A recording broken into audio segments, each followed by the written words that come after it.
why do you have a British name? Oh, because of things. So maybe because they don't realize, I'm thinking, as a man, I can't go in with my family. And I see the pastor there lying. You're just saying this because it's your salary.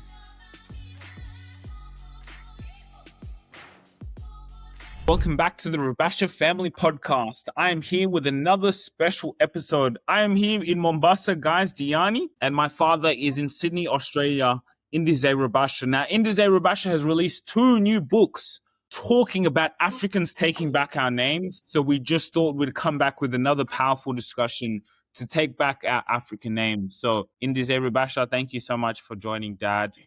How are you? Good. So are you learning Swahili? Yeah, I'm listening more to conversations because naelewa kila kitu lakini tuongea, you know. So what I'm doing is I'm just listening to conversations because I understand everything. I'm a bit of an advantage, so I'm just listening to the conversations now. So as soon as when I keep listening, and then it's like speaking because I know the words. So it's just about, you know, putting the words out. Because I've been taking African names, I have to now, because I keep thinking about what you say, you know, the English, they're so proud. So to speak their language, even I thought to myself, if I'm talking about African names, even me, when I'm in my country, I should speak to people in Swahili, you know, and so even here in the bars, I say, nimewongea Swahili, you know, endelea. So because when they see me and then maybe they hear my accent, they talk to me in English.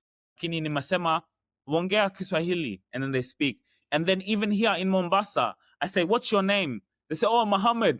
I say, no. What's your Kenyan name? Then they say, oh, Mutume, it's for my grandfather. And they get excited. And I say, me, I don't want to hear Muhammad. I want to hear your Swahili. And they get proud when they say their name. So, you know, even though me, I'm doing my best to learn the language, name, when they are even there, what's your name, Sujira? Then they answer, you know? So what I've seen is colonial power is very strong, that even the people close to you, they can say, why do I need to? No, I want to say the English name. So it's a war, but, you know, it's very powerful speaking to everyone. In the Uber, when the name comes, I see the colonial name, then I call them by their traditional name. And what I realized, even in my business, working with diaspora, when I say their cultural name, they say to me, Sujira, like, no one calls me that apart from the people who really know me. So even when their name comes in as a lead, because I call all of the leads who come through our webinar, so I call them. So the name will usually, you know, will be a colonial name. Then the second name I say, Unjira, Atieno, Anyango, you know, they say, oh, wow. And then I say, is it okay if I call you by your African name? They say, yeah, sure. Because only people who really know them know their traditional name. So it's what we're here for, to be able to bring forward the name. So that's just a little bit of being on the ground here in Kenya. Marketing is all about storytelling. Dad, when we first started this business, what did you say to me? I said, yes, we do a podcast. Why? Because I want to tell our story. Why? Because I know the story builds a legacy. Builds a legacy. And that is exactly what we do here at ETS Rubasha Media. We market your story on social media so you could build a legacy for those who come after you, to build your business and your personal brand. Yeah, follow us on our platform. Go on our website, etsrubashamedia.com. This is about legacy, and it is about showing up on social media every single day, because if you don't show up, your competition will. Yes, so it's awareness, and that's what we are doing only. Yeah, so I had the interview, they were asking me, what do I supposed to do to bring people to listen to you? No, so we're not building anything big. We are just bringing awareness. So the more young people they know, it's not good to carry colonial name. Each individual, they go to reject it or they go to keep it. So that's the only way.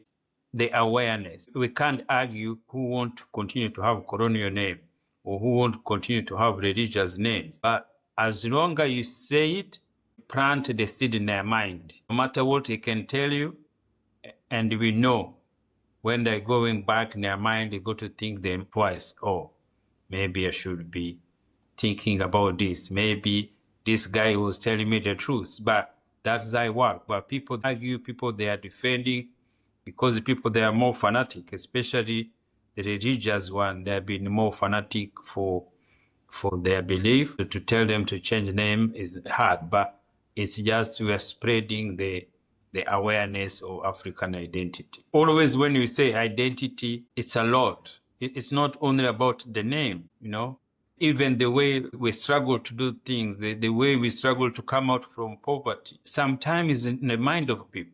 They've been implanted the poverty identity, and they think that's what it is. And they've been implanted the thinking they are dirty. You see, say, oh, Africa is dirty. And that is the identity they give to them. Even if somebody wants to be clean, he forgot, oh, no, that is what it is. People say, oh, that's what it is. No, it's not what it is. It's what you choose to be. It's what somebody has planted to you. This is who you are. And you are not like that. So that's why those small things now, Africa, we're struggling because we haven't know who we are. We haven't, even a politician, everybody there, they have never figured out who they are, their identity. Find a politician, they have one side their own. Yeah, so they don't fight first for their identity. They don't fight for their own people first because they don't know who they are. If you know who you are, you go to fight your own people.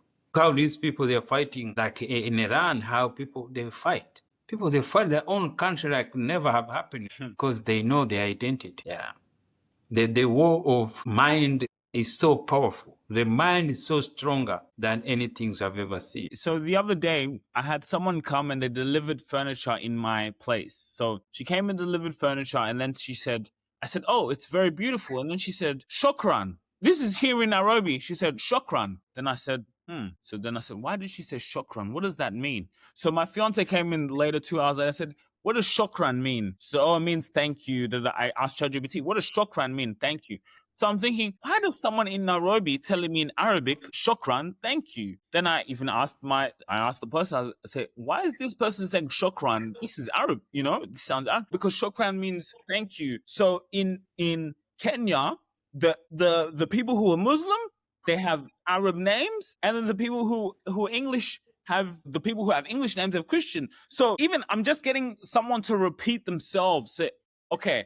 Then they say, so they're British names and they're Arabic names. Yes. So I said, wow, it's at a different level now. So how do we wake up what's happening? Because I said, wow. So the way they can say, because you're Christian, you get a baptism. So I asked someone from Luyo, I said, so what's your name? Even now, when I ask people, what's your traditional name? They tell me George or they tell me Peter. And then I said, no. And then they say, oh, they're Kenyan names. So even the English name is so strong in their mind that it's the first, even when I ask them what their Kenyan name is, they still tell me George or thing. And then I said, no. Nimasema, your traditional name. Then they say, oh, thing. And then I say, why do you take the other name? Because when they baptize. So my question to you, how can young Gen Z understand this game? Because this is something that they did many, many years ago when their children even were descendants. So how can we now wake up the new generation to understand that they're telling you that it's because you're Muslim, it's because you're Christian.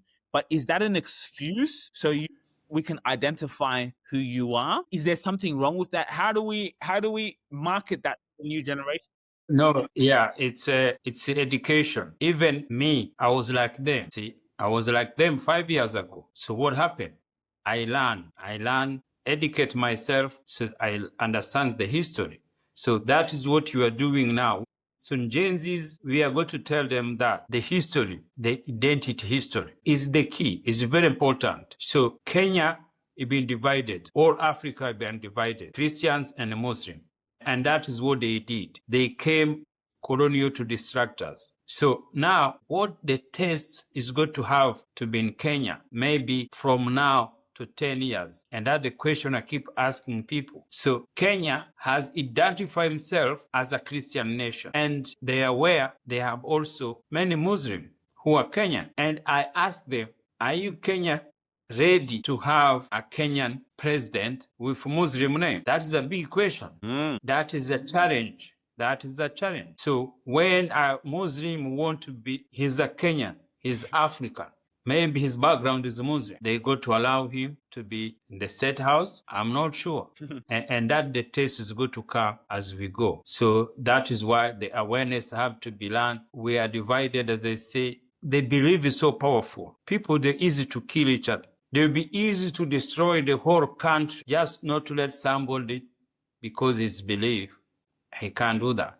The other things is when we start in families, there's many around Kenya, many parents, maybe relatives, who have disowned their children because they've been married in different religious groups. Imagine. So what does it tell us? African poor mind. So the weak mind is why we have been colonized. So everything comes through the mind. There is nothing else people they go to say. It's just because you have weak mind. People have been educated, they have PhD, people read the history, but they carry colonial names. How do you do that? All those professors. But you see, because most education, the best education in Africa, especially in Kenya, is religious. All best school is belong to the religious. So now they keep implanting those things. You have to forget. You can't even question that. You can't even question, why do I have this name? No, they put you when you are children and they put in your head, it's harder to take it out. Even always we call ourselves, even because they've been there for long, but because you are thinking about it, it's got to start individual, it's got to start from young people. But another thing is people, they are lazy mentally. And to change it is going to be another level. But I want everybody walking knows. We want to be the awareness. We want to tell them the story. So the story is, before colonial came in, no one African had all those names. The whole country was one. They never have Christians. They never have Muslims. Now, people, they are thinking there's no other way they can live in their life without being religious. See? Or how can you, if you're not a Christian, how can you live? How can you survive? People don't know. Before colonial came, all our ancestors, they never knew about those beliefs, those religions. They never been all those kind of things there. So, and that is why you see the war between religions, it haven't stopped. It haven't stopped. Like the way America is attacking Iran is not, most people say oil, but oil is okay. But also to control. See, the whites want to control. That is what they want. They don't want Arab who can be powerful than they. They don't want Arab who can speak up. No, they don't want that. That is why they have to make you suffer. And they have been doing this for all generations. People think, oh, this America they are doing in Iraq, in Iran, is something new. How did they get this land in Australia? How get those land in America? How get those? They've been killing people. How they get land in South Africa? Yes, you have to kill people to take what they have to survive. If you go to find the killing for them is not issue when you want to take the land. They're allowed to kill that. So I was in the Uber the other day, and then I was sitting down and I was like, okay, you know, I'm in the business helping people invest here. And we've found some new, we've found some very new improvements where the landlords, they don't have to take the lease agreement under their name. They don't have to buy the unit. But I was sitting down, I'm thinking, because we're so weak-minded, there could be a election that can happen and then a war breaks out. So I was sitting in the Uber, I said, I need to, so maybe before a poll, before election, maybe I will need to get out of here. I need to take my fiance, we go out. Because the only reason I'm thinking about this because I know of the weak mind. I said, the weak mind, imagine if someone comes with money and says, hey, go and attack this other person. This person, we don't want them to be your prime minister. Then a war could break out. Then everything I've built is in jeopardy. So how do we avoid that? How do we avoid when someone comes on the outside with money? Yes, hey, you can take this money and destroy your country. Take this money, destroy your country, and go and destroy everything so we can be in power. How do we avoid that where we say, no, we will not take your money and we will protect our nation? Because international tourism, imeisha, everything goes down. People move out of the country because of war. The only reason we're here because we're peaceful. So how do we get past that? So there's two ways it's going to happening. The two ways is the outside forces always keep interfering in Africa. Outside forces, they haven't stopped yet. No. So maybe some point they're going to get tired. They're going to say, okay, let's deal with these people, give them peaceful. That is only way is good to end, to stop. If we don't rely on that, if we don't rely on them, because If you're seeing money, it's very hard for you. You're getting service, you're getting benefits, and you say, oh, let's feel sorry. So aside from that scenario, what other scenario can we be in? So we're not facing Yeah. what Iran goes through, having to die for it. How do we survive if we want to protect our names, protect our resources? Yes, so that's again through education to know who you are. So if you destroy your own asset because you get fund from somebody to tell us that, that is your weak mind. And then also the people, if somebody been elected, it's you who elected him. Even if he's still, let him learn and his time goes and then somebody else is going to come. So it's the same when you are kids. African kids, they don't know how to go to dog. They want to fight back because that is what colonial mind has put in us. So we don't know what is opposition is and who's ruling. So we don't know. So only things we know to be our voice heard is violence. So who has taught violence? There is the identity colonial has given to us. Always black people we show we have to fight. We have to do so, attacking other people, attacking their own. So again, everything comes to the identity. If you know you are Kenyan, you know this is your country. This is the country should be protected. This is your family should protect. You're going to attack a president because he's a president, or because he's corrupt, or because he done that, because he has done that. So now they tell you to do best to do it is go to attack somebody else. So who educate you that? You don't know who you are until they know who you are, until their politician also know who you are. Okay, I can tell you the problem Kenya have. It has a big issue for identity. Kenya is the most successful country in Africa. Kenya Ways. It was founded before this Emirate, Qatar. All these airlines were not there. Kenya Ways was there, only airline working. But look where he is now. So he should have been in another level. But because they don't know their identity, they think where they are, it's how it is. It's the people who running, they think, oh, this is where we should be. They never think to be bigger like other airlines because they don't have vision. You remember in the Bible, they said, with no vision, Shall perish. people perish. So see, that is how Kenya was itself has perished. So they know they are not where they should be. They should be now in the level with Singapore, which they should be level with them because they have been there for a long, long time and they have market with themselves. So Dad, let me ask you, okay, that's very true. You know why I say that's true? I'm here in Mombasa and I met some people in the beach here, you know? So they were selling to me things because I'm in business. I said, okay, I can give you money, but sell to me, at least make it good, be a good salesman. So they were selling to me. It was okay. I asked them the African names. Then I said, they were talking about the Waindi, which means Indians. They said, oh, the Waindi on the boat. And they were walking with my fiance and they said, oh, Waindi, they think we're very poor. Then he said, we're very poor. And then my fiance said, Kwanini, you guys are playing victims. Why are you playing as victims? And they said, oh, they just say we're poor. So then when he said that, I said, oh, that's what my dad said, that we take an identity that we're poor. Straight away when he said that, he said, but we're poor. He said that. I heard it in Masema in English. So guys, I'm saying he said that in English. He said, we're poor because the Indians that were going on the boat. And then my fiance said, why are you guys playing as victims? So what I will say is me just speaking to people, when he said that, me being a week here in Kenya, I said, oh, this is what my dad said, that identity is poor. So when I look on the street and when I see people throwing the rubbish and I see it's dirty, I told my fiance, I said, babe, you can't see this in Kigali. And then another thing, I'll get you to comment on this as well. I was coming from the airport. So I was driving from the airport and then I saw a billboard of a pastor. It said Apostle, Paul or something. And then I said, in the billboard, the biggest billboard when you're coming from the airport is a pastor. Then it had the address of the church. And then I said, oh, this is... So in Australia, I don't remember seeing a billboard for a pastor. Maybe Hillsong, I don't know if Hillsong just market on social media.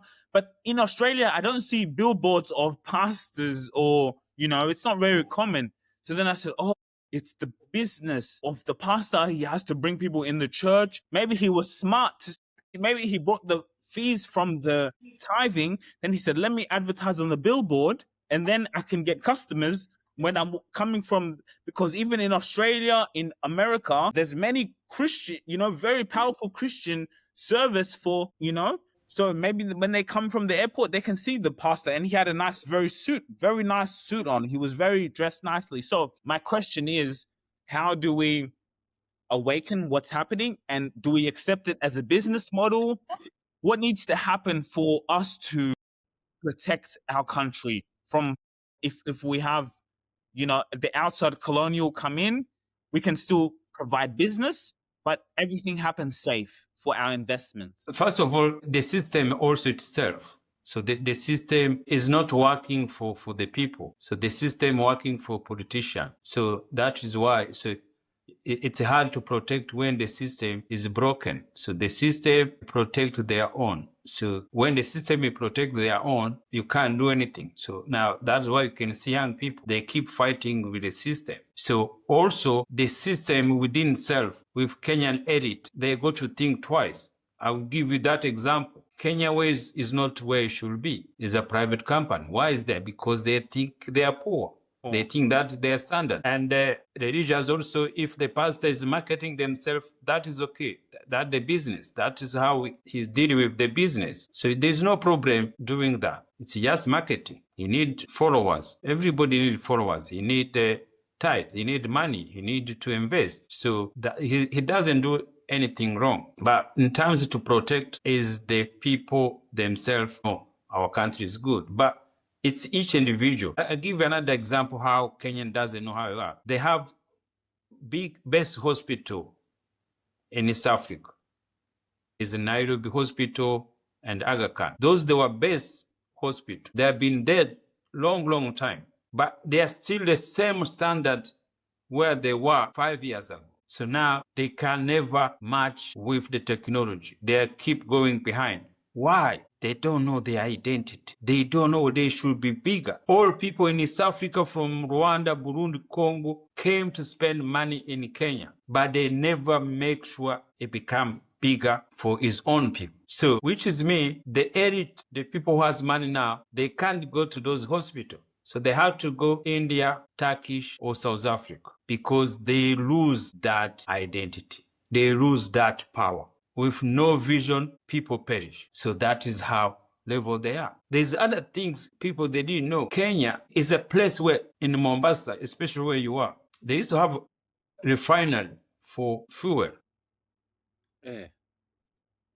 Yes, they used to have it, which they could be refining the petrol. It could have been cheaper and then they can steal because now they're the one who distribute all fuel in other places in Africa, like Uganda, Rwanda, Burundi. Everything's surviving because through Kenya. So now, because they didn't know where they're supposed to be, the refinery had to close down. So why they closed down? And also because the outsider influence, they don't want Africa to make it itself, to make it productive itself, because they want competition. So if Kenya been not making it now his own refinery, it could be bigger now, selling fuel, and then it could be cheaper for their own people. So what is Rwanda doing differently? Why is Rwanda more advanced? Why is Rwanda fly, what's the saying? Visit Rwanda in EPL, in Champions League, in NBA. Why? What has Rwanda done well? I told my fiance, she's never been to Rwanda. I said, when you go to Rwanda, you'll be shocked. You won't see what this, I'm looking on the Uber, dirty on the street.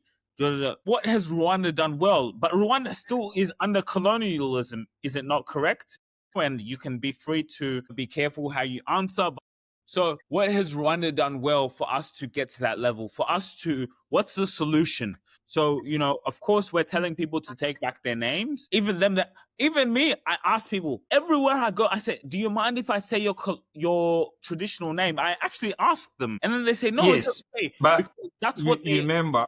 Tell them their ancestors tell them those names. So when I say it, it's okay that I say the names. So how does Kenya get like Rwanda? But Rwanda is still under the colonialism. So how do we, as a nation? No. It's not under colonialism. So what Rwanda did is what you are talking about identity. You remember the name and identity. So name is under identity. See, yes, it's not only the name. So Rwanda, they decided to change their identity in public area. So now the first identity they changed to say, we are not that, we are clean city. Rwanda doesn't have money like Kenya. Rwanda economy is not bigger than Kenya. Kenya has everything, but they don't have power of mind. They don't have their own identity. So Rwanda, they change now to know who they are. They change their identity. To be clean, people think, oh, you have to have a lot of money. Kenya has more money than Rwanda, but they are dirty. So now the only way we do change your identity. Say, I'm clean. And that's how they did. So when you do that, it becomes your identity. It makes people feel proud.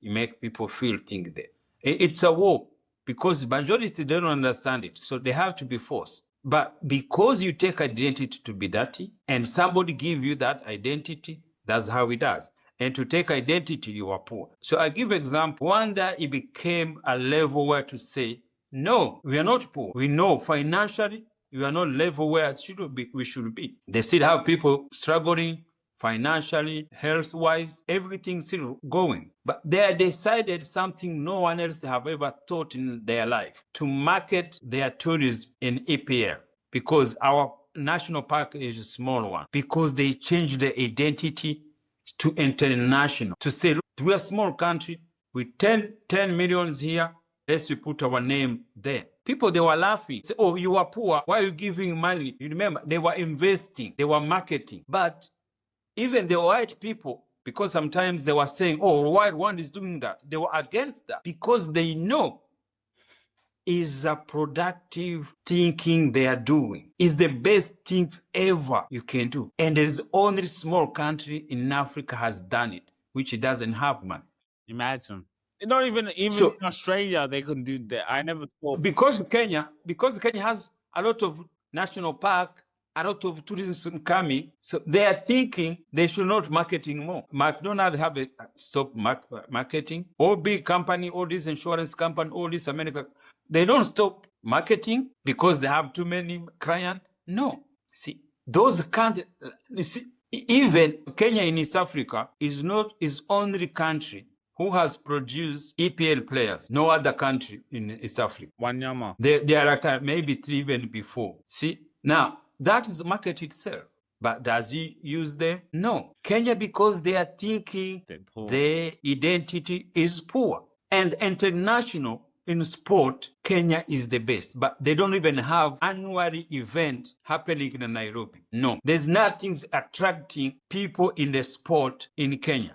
But look, Rwanda, they have cycling every year, bring all international cyclists in Rwanda. That is identity change. That is the thing. Kenya has won long distance runners for the whole generation. They keep winning. Even the politicians, even they have ministers of sport, they can't even organize marathon event which is going to bring all those talent. All those people come to learn in the city of Nairobi. They can't think like that. They can't, so they don't know what they are doing. They don't, because they have everything. So, Dad, Kenya has everything, but they don't know how to market it in the next level. We are talking Kenya, it should be in the next level in Africa if they have a vision. With no vision, people perish. Kenya is perishing not because it doesn't have money, it has money. It has intelligent people. Yes, it have intelligent people. He have sport people. Yes. He have labor force. Yes. He has a huge country. Yes. Everything you take to be the best country in the world, they have it. Resources, people, geographical, wherever is placed. Technology, but business, entrepreneur. But they are behind compare where they should be. How they go to change? They don't know because they're being distracted. They're being distracted. Especially even the other issue they have, their political system is the most chaos. Their political system, they don't know what to do. They're just people just talking on the street, talking in the funerals. Everywhere they go, they just talk. All those party, people keep moving this party, keep moving this party. Only Kenya, before they do anything, they protect themselves. So even Gen Zs to do anything, they have to change the political Kenya's system to be able that country to move forward. Okay, so Dad, my question is, if we're gonna move forward with peace, so we don't have bombs coming like Middle East, what's the solution? So we understand the problem. We understand at a basic level that me, as I said, I ask people and I use my words very carefully. I say, hey, do you mind if I call you by your African name? I've never had someone tell me no. Why? Because it's a little bit embarrassing if you say, I'm sorry, maybe, but I say it's a bit embarrassing if you say yes. Every 9 out of 10 people, I say, hey, do you mind if I call you by your traditional name? They say, yeah, sure. Chiep Cheng, Atieno, Niva, and there's meanings, there's grandfather, Chuma, so no one, Yes. So my question is, what's the solution? How do we understand this so we don't have wars coming where we still stand up to the colonialism, but there's no wars coming? How can everyone on the basic level, I'm sorry, if it's very hard for you to understand why you should have your African name, even me, I can't help you. Maybe that's our marketing that we're here for. But on the next level, how do we protect our self-aware in Australia? Even me in Australia, I've lived in Australia 30 years now. No, 27 years. I've never seen a war in Sydney. So how can we have in Nairobi, But have you, which there's never been a war in Nairobi that I know of. There was war in Rwanda. Where can we protect our identity and understand what we stand for without having such circumstances happening, Dad? What's the solution? so the first of all, solution is to be education. Educate yourself to know.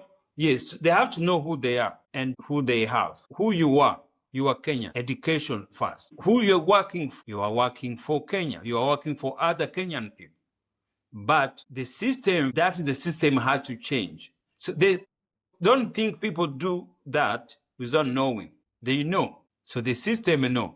So now the system, if it change, like Rwanda change, is the system. So because they have freedom of speaking whatever they want to speak, I think that is the best they have. So Rwanda changed the system. Rwanda changed their identity. That is simple. It's not about money, it's not about anything. Of course, there could be still war. There could be still issue with conflict with people. You're not going to, that one, it's harder to protect it, but it comes with to know who you are. You love yourself. You have to love somebody. So people also get confused to love country and to carry flag. So people, because they're carrying flag, does mean it's a sign to love your country. But you hate your neighbor. You hate somebody because he's a Muslim. You hate somebody and he's a Kenyan. You hate somebody because he's this and this. So it doesn't work that. Country is people. So you have to know that today. Country is people. All those people you see there on the street, that's Kenya. But people think Kenya is only the land.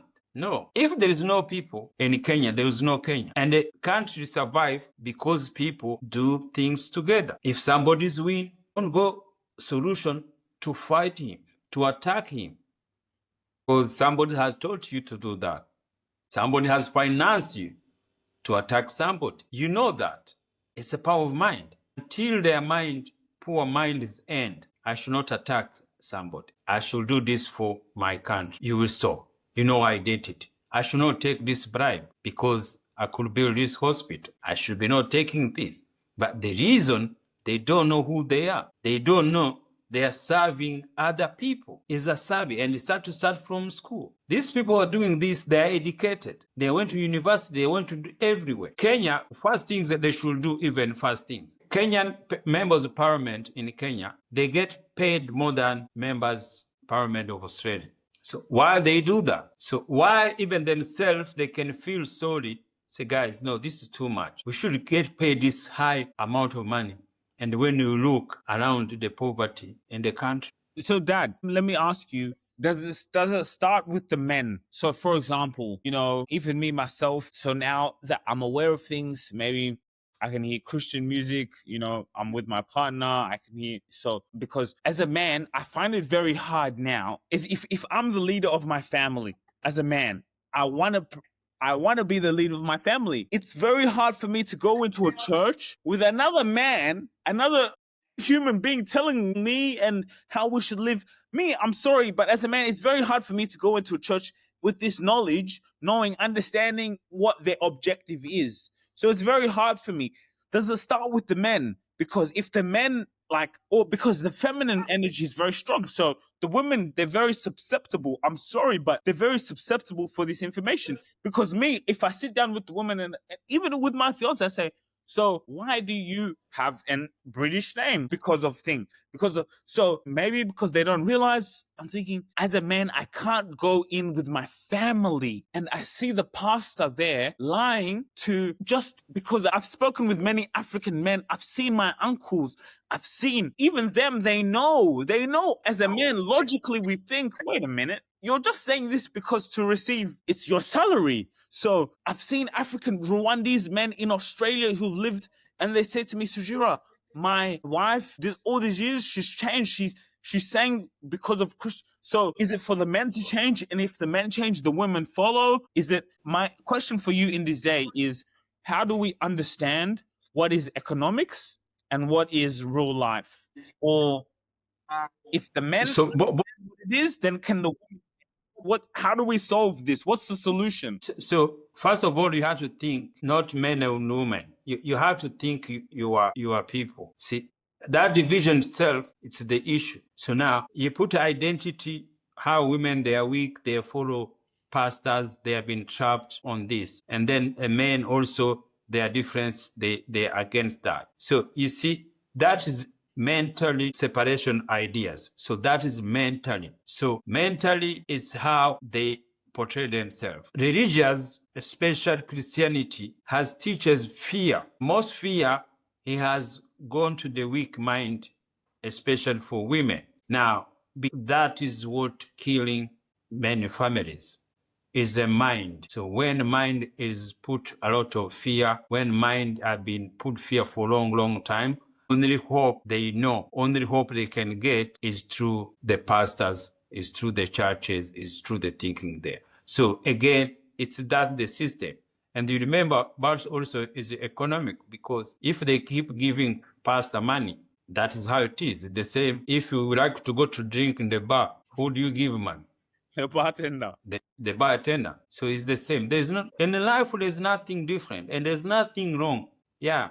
If somebody go to give his 10,000 to the pastor every month, that is okay. And people here, what they do, they go to play golf. People, they go, and listen, it's the same. People, they go to use 10,000 to go to buy a boat, go to the, in the water, go fishing weekend. So it's the same. Or to buy a prostitute. Some pastors, maybe the money Yes, they buy. yes. Some spend to the women. So if at somebody women spend to the pastor, there is no issue. There is no problem. It's still economic. It's still money go to circulate. Okay. Yes, everything's economic. Everything's work together. Everything work the same. It will depend where you're spending your money. And because the money has to circulate. So that's how money circulates. So Dad, if you're in a relationship with a woman and me, I get her pregnant. Me, your son, maybe even my fiance, I get her pregnant. Then me, as a son, because I know these things, I don't want my son to grow up thinking that he's poor. I don't want my son to grow up thinking about church. But the women also hold a lot of power, The women have their own power. So if I talk, the women, she will not listen to me, of course. She just, even if it's your own family, your parents, your children, they won't listen to you. So how does this hold? Because me, okay, I know as a man, I will put, no, my son will not be named Peter, John, Jonathan. He has to be named from my African name. So how do most men who are in this situation where the women have, I don't know, like you said, maybe you said, you're right. It's not men and women, even some men, but I'm just speaking from my experience. Maybe some men, they tell me, Sujira, yes, I understand that it's economic. Who do you say? How does this solve that? How does it solve the men to say, no, my son's name will be Kamal, my son's name will be Sujira, my son's name will be Niva. Or is it the work? What's again, is that also some things you have to say, I should be a man? No, there's no such a thing. No. Don't go in a relationship thinking you are a man. You should take care, you should do things. No. Life doesn't work that way. Go life as a human being. Relationship is where people live together in harmony, to understand each other, to educate to each other, and do not interfere in other people's business. And if your business work together, discuss about it. Bring the issues there. People fight because what they believe and what their mind they believe. Most relationships break up because they beliefs. Because pastors, because religious, because imam, because of everything there. And if you have that belief and then you don't want to change and you don't to understand how life works and you don't understand how other mind work, it's a war for the mind. And the bad things in Africa people have refused to take, especially for African community, is I am a man, I should be like that. I am a man, I should be ruled like that. I am a man, I should be a dictator. I'm a man, I should be like this guy. No, it doesn't work that way. That is what they told us. A man has to bring food on table only, but can't look after his children. That's what they put us. That's how they detach most African parents, men. They've been detached from their children because they've been taught, you provide and that's it. No, you can do both because we've been disconnecting together. Those that small issues we're still having because it's in the majority of people. But people who are doing well, who have been learning, they have been start to change to have this manhood, this high ranking, the men should be like this. No, because I learned here in Australia. Of course, there's that respect, what somebody can have the priority. But general issue is between for two people. Relationship is two people. Relationship is not for one people.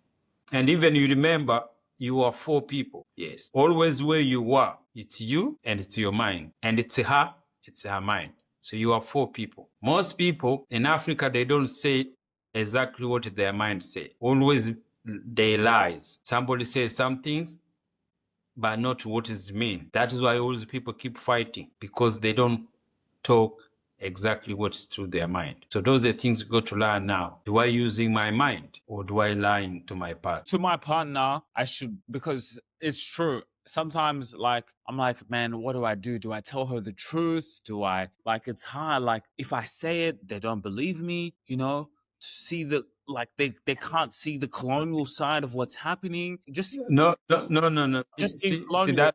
What do I do? Do I just tell the truth? You're saying to me that I just tell her. You remember, you have to know what the truths mean. To the truth, to you, it could be truth, and that truth could be a liar too. It's how somebody interprets the truth. Yes. So your truth can be liar to somebody, and your truth can even hurt someone. Yeah, and the lie also can hurt somebody. So why do you need even to say the truth? Why you need to be thinking that? So when you learn to be yourself, that's what you are. Be yourself. Don't go other people's business. So okay, in the mind. Okay, so Dad, let me You ask teach somebody. Yeah. So let me ask you, if I understand what's happening and she wants my children to go to church every Sunday, what do you say? Let them go to church. There's nothing else they go to do. Just they go to waste their time until they grow up, they come out from it. Don't even discuss those kind of things there. Just let them take them there. Let them baptizing them. You just tell them the truth, they go to be know the truth. But if I tell them the truth, my wife will still start saying, oh, you're bringing this. My wife will maybe... Yes, because that is her belief. Her belief has told her not to change. So she had to be educated. It had to take time. And you remember, you don't argue. You have to be careful with this identity. Do not argue. Do not argue with religious. Religious, their job is to argue, to defend some things they don't know. So ours is just awareness. Awareness, telling people. That's it. So it's hard to defend. It's hard to continue to argue with people who doesn't want to change because they don't know yet who they are. Until they know who they are, that's how you go to change. Yeah. So because we have been Christian for all life, we have been doing wrong things for many years, so we can't change. That's how they live in the hole. But again, you remember, both life work. There's nothing wrong with you. Yeah. There's nothing wrong with you. Because you remember, we were like them. That's the things you have to remember all the time. Yeah, I was like them. So there's no difference. What the difference is how they change your belief. That's why people, they go to hate you. People, they go to attack you. because you change your belief. People, they don't attack you for anything there. They're attacking you because your belief. Even You tell somebody I'm God, and you wonder why somebody get angry when I say I'm God. even Why? Think. Why the person get angry? even when I say, like, I realize, I say I'm not gonna watch football, like I just don't watch it. Then someone close to me saying, "Why are you?" Da-da-da? And I don't want to spend 90 minutes watching someone else play when I could be doing something with my life. So, the same thing, they attack me, or they attack with the name. So yes, but because you remember always, you have to know. I used to be like them. Yeah, I used to watch football. Yes. I tried to be Christian. Dad, I remember I tried to be in year 8, and I tried to read the Bible, and I tried to be saved, and it was just so hard. I just failed. I failed. I was going to No, high you school didn't fail. experience, I was swearing, and I said, "Oh, but I was supposed to say not to swear," and then it was so hard. Yes, but that is the journey, because you have to go to church, you have to do thinking that. So there's nothing fair in life. It's a journey. So you have to go to know there, and then you grow. You do things. There's not people, they do each other. There's wrong things. People doing bad things. We got to realize everything is the same. Do you realize after you done it, you found it mean nothing? Where else do you go to see what you have done? Where else do you go to see? But in the Bible, it says we're gonna see it on the big screen, and that's in the Bible, Dad. I remember as a kid that I'm gonna go to God, and God was gonna show me all my sins that I did, and I'm gonna see it on the big screen. And yes, but you see them. Where is your big screen? In your mind. Every sin you think you did when you are young, you can see it now. See, the big screen is in the mind. Yeah, Sujira. So tomorrow I have extra movie they're shooting tomorrow. So I have one job in the morning, and then I have extra movie shoot. So also, my mom told me Happy Mother's Day to the mothers. Marketing mothers.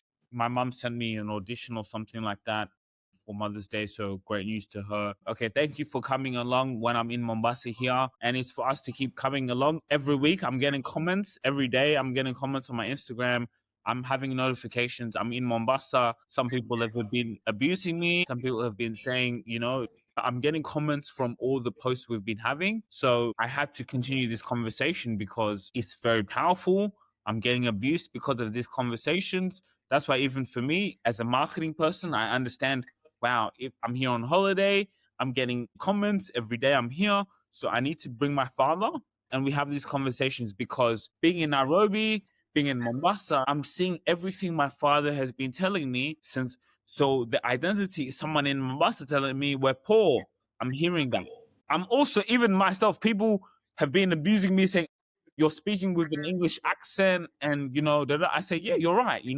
I need to speak Swahili. I'm learning from my fiance. I'm learning more Swahili. But seeing how talking with Kenyans and saying, wow, why do you have that name? And they're telling me because of baptism. They're telling me because I'm Muslim. There's one saying shukran, telling me thank you, wallahi, telling me inshallah. Yeah. Why are you speaking Arabic? So I say, oh, wow, the Arabics, they're very smart. They're making their language very common. They're making their language. I went to the best restaurant here in Mombasa. It was called Alibaba.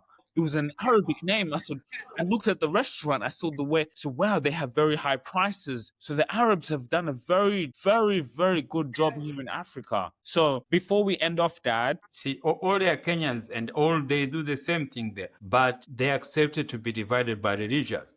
So, but at that point, you got to make to them to understand it's the history, what our ancestors have been named before colonial Kenya. And most Kenyan tribes, they have the way tradition naming their children. They have it. Loyal. Yes, they have a tradition of naming African, not related with Christianity. They have their culture naming their children. But the reason they don't understand it, you remember, you're going to educate them. And always you have to remind them, you are like them before. Yes, you are like them until you learn, until you change. Now, education, of course, I grew up in Australia, and that's going to tell them, even that is where your exposure made you to learn the real reality. So that is where you say this language, because you grew up here, your parents brought you here. That's how you see the reality. Now, that's how you see the difference. That's how you see in Australia, walk around all those Indians, all Pakistan, every, They're proud. they have their own name. Yes, those are the things you come to tell them, say, oh, why? So you have to tell them, I learned these things from you. See, yeah. Even me, you remember, I learned my Swahili when I was 26. So don't think I was born learning Swahili. I didn't know Swahili until I came to Kenya. Unaongea Swahili? Yes, naongea. Si hiyo ni lugha tu ya barabara. Si lugha ya lazima uende kanisani ama uende kwa school. Kwa barabara tu najua Swahili. Ni lugha rahisi sana. So, Dad, we've been helping investors invest here in Nairobi. We just got a new client today. I'm very proud to have her. I've been naming all of my clients by their Kenyan names and other names. So, I envision for you to come and do podcasts in our clients' apartments. We found some new ways to help our investors, trust, because, like you say, the name is very valuable. Me holding Sujira, walking around here is very proud for me. Now, for the people who can pay me this money that I can receive to here to go in and help them change their lives, it would be amazing to have you come in and speak as a guest speaker on the podcast, even in their apartments, before or after, for the corporate tenants. So I want to thank you so much for coming on and coming along this project and being a part of this. No matter what your views are, if people agree or don't agree, you've made 2 books, which people can get in the description below to buy your books. And thank you for coming along. And we are proud to have you along here to tell your story in our apartments, to our units, to what we're doing, to tell Africans, we have people, even diaspora, who have invested with us in investing in East Africa, Rwanda. Right now we're investing in Kenya. We're helping people from America. What would you tell them when investing in Kenya? What would your advice be? Maybe even them we can, because the names we've been given are, very Americans. They did a very good job. They have very proud Adolf, very American, very Muzungu names, So what would you advise for the investors that we have who are not even Kenyan? You don't have to be Kenyan to invest here in home. So what advice would you give them to be in Africa, to Kenya, to be safe, but also to take an African name? What would you advise for African Americans who had their history wiped away from them? Yeah, so also they have to understand we are the same. We are not different. Sometimes African Americans think they're different like Africans. No, we are the same. But what life has taken to us, it gives us extra exposure, extra culture, extra acknowledge as African to be in the level internationally, to be especially in America. But always they want to make us to be different. See, when they come to Africa, they come with fear. And the reason is because how the society tell them. But when they're on the street of Nairobi, no one knows if they're from America until they speak. So if you go on the street, you become like anyone else. That's the thing that we have to understand. You can't come, they say, oh, even the same as you, where they can see you, even until you speak. Normally, they have really put fear in their mind. So they have to let the fear go, and they know we still have issues we go to deal with, but they have to be stronger to come to invest, to visit, and to understand African identity. They have to be educated themselves what we are. Only the problem we still have is to know who we are. Say we are African. That's one sentence. Yes, not African American, no nothing else. We are African. And that, it gives them confidence now to do and to invest anything in Africa. The issues, the problem, they can have problem the same wherever we can have. Everybody we can have a problem. But we can still handle the problem we can have in Africa is the same, even in America, they can still have the problem. But they have to put fear aside and to know we are one and to learn more about who they are and who we are. So because that have division always have been creating in people's mind. Especially when they come, they're thinking they are in fear. But again, the system, and if they are working with good people, that is another positive thing. So you got to be come in good hands. You got to make sure you give the service they deserve. And if you give the service they deserve, they go to be happy. And then, yeah, just release the fear and become like anyone else. When they come home, they know it's their homeland. Well, Dad, I want to thank you so much for coming on the show again. I want to thank you for helping our investors to understand that, you know, we're here to serve people. The Rabasha Family Podcast has been here to serve people. So thank you, Dad. We look forward to having you come to Kenya to be on the podcast, to be able to experience life in our Airbnb and in other people's apartments, but also to realize power of our names and who we are. And I want to thank you so much for coming on. Father and son, people love to see what's been happening as us. We stay consistent, you know, whether we're in Australia, in America, in Kenya. So thank you so much. And we'll see you on the next episode, okay? Thank you for having me. Okay, thank you. Bye. Hey, what's wrong? Bro, I'm stressed out. I'm running my business. I gotta serve my customers, but I need more customers coming in. I can't keep relying on word of mouth. Why don't you just use ETS Rabasha Media? Who? Well, with AI now, what they do is they go in, get your perfect clients, bring them in front of you. So all I gotta do is run my business and he brings me opportunities. Think about it. You speak to 3,000 of your ideal customers, convert 1% of that 3,000, that's 30 people. 30 people in a room with you, can you convert that? Of course I'll close them. I'm good at what I do. I just don't have time to be going and looking for my perfect client. Focus on what you love doing and let them bring you customers. When you win, they win, commission, cha-ching. Sujira Rabasha, huh? Yeah, Sujira Rabasha. Go and Google them, man. Come on, take it to the bank. If you really enjoyed this video, make sure to click here, and I'm sure you're gonna love that one.